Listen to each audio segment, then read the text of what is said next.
Hola, ¿cómo estás? ¿Sabes por qué a López Obrador no le gusta contar la historia completa de la transición a la democracia?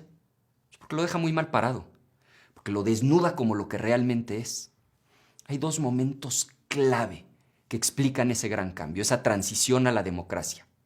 Y son justo dos momentos de los que curiosamente no le gusta hablar a López Obrador. Y ahorita vas a ver por qué. Chihuahua 86 y el fraude del 88. Primero recordemos que en 1986 hubo elecciones en Chihuahua para elegir al gobernador.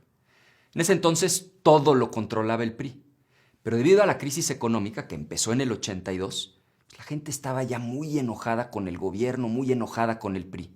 Entonces, en medio de ese malestar social, se cometió un asqueroso fraude electoral en las elecciones para gobernador. O sea, literalmente le robaron la elección a Pancho Barrio. Y no porque lo diga yo. Los intelectuales más importantes de esa época salieron a denunciar el fraude electoral. Hasta un desplegado publicaron.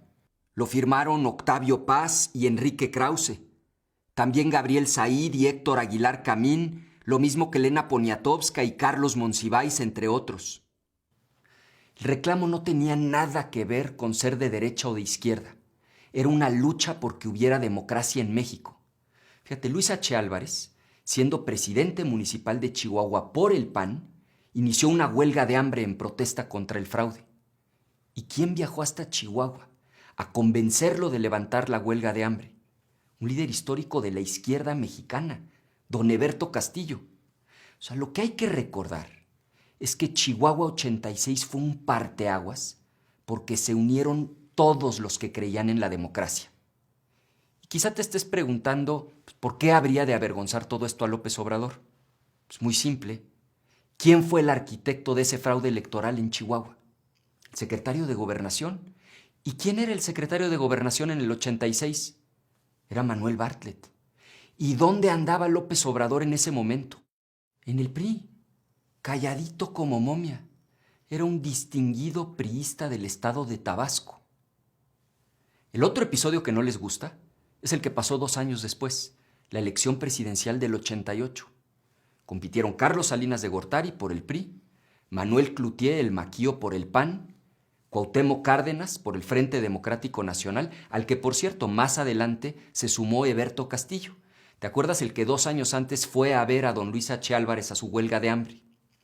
Pues para sorpresa de todos, el día de las elecciones, ¿a quién le daban ventaja los primeros resultados oficiales? Por primera vez en la historia, no iba ganando el PRI. Los primeros resultados le daban ventaja a Cuauhtémoc Cárdenas. ¿Pero qué pasó después? Pues todos lo sabemos. Se cayó el sistema. No existía el IFE. Era el secretario de Gobernación quien encabezaba la organización de las elecciones. ¿Y quién era el secretario de Gobernación? Pues seguía siendo Manuel Bartlett. La caída del sistema no es un mito, es verdad. Hay video del momento en el que se anunció la caída del sistema. Hemos tenido dificultades en la recepción de la información, pero estamos ya en situación de poder afirmar que el retraso que tenemos... Y algunos dirán, bueno, ese fue Bartlett, pero López Obrador sí apoyó a Cuauhtémoc Cárdenas. Pues por increíble que parezca, durante la campaña presidencial de Carlos Salinas de Gortari, López Obrador se quedó en el PRI. No acompañó en la lucha ni al ingeniero Cárdenas, ni a Eberto Castillo, ni a la izquierda de esa época. López Obrador se quedó en el PRI durante la campaña de Salinas. Y ya después, cuando no le dieron la candidatura que él quería, y esto lo ha documentado Juan José Rodríguez Prats, entonces sí se salió del PRI para ser candidato a gobernador por el Frente Democrático Nacional. Por increíble que parezca, López Obrador se quedó en el PRI durante la elección presidencial de Salinas. Aunque todos los días se repita que la democracia nació con el triunfo de López Obrador, esa es una gran mentira. Luchas como la del 86 y el 88, en las que él no participó, ayudan a entender lo que pasó después. En 89 se le reconoce al PAN el primer triunfo en una gubernatura.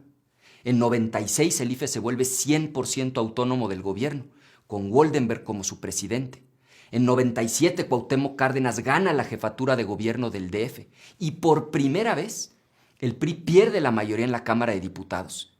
Todo esto hizo posible el triunfo de Fox el 2 de julio del 2000, pero también el de López Obrador en la Ciudad de México ese mismo día. Es mentira que la democracia nació hace 2 años gracias a la supuesta cuarta transformación.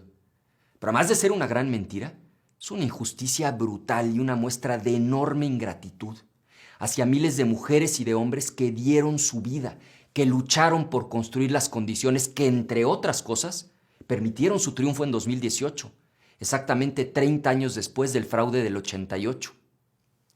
La historia de la transición a la democracia no es la historia de un solo hombre, es la historia de un magnífico esfuerzo colectivo que hoy está bajo amenaza. Está bajo amenaza porque López Obrador nunca ha sido un demócrata. De ahí su complejo de inferioridad frente a intelectuales que han demostrado su compromiso con la democracia. Nunca ha sido un demócrata. Por eso desprecia a los medios que lo critican. Por eso interviene en el Poder Judicial sin pudor. Por eso inventa una consulta popular que va a costar más que el avión presidencial, no para escuchar al pueblo, sino para manipular una elección. Por eso desprecia a Chihuahua y a su gobernador, porque le acompleja recordar una lucha a favor de la democracia, la de Chihuahua 86, en la que ni él ni los suyos tuvieron los arrestos para participar. Es ahora o nunca. Toca defender nuestra democracia. Nos vemos la próxima semana.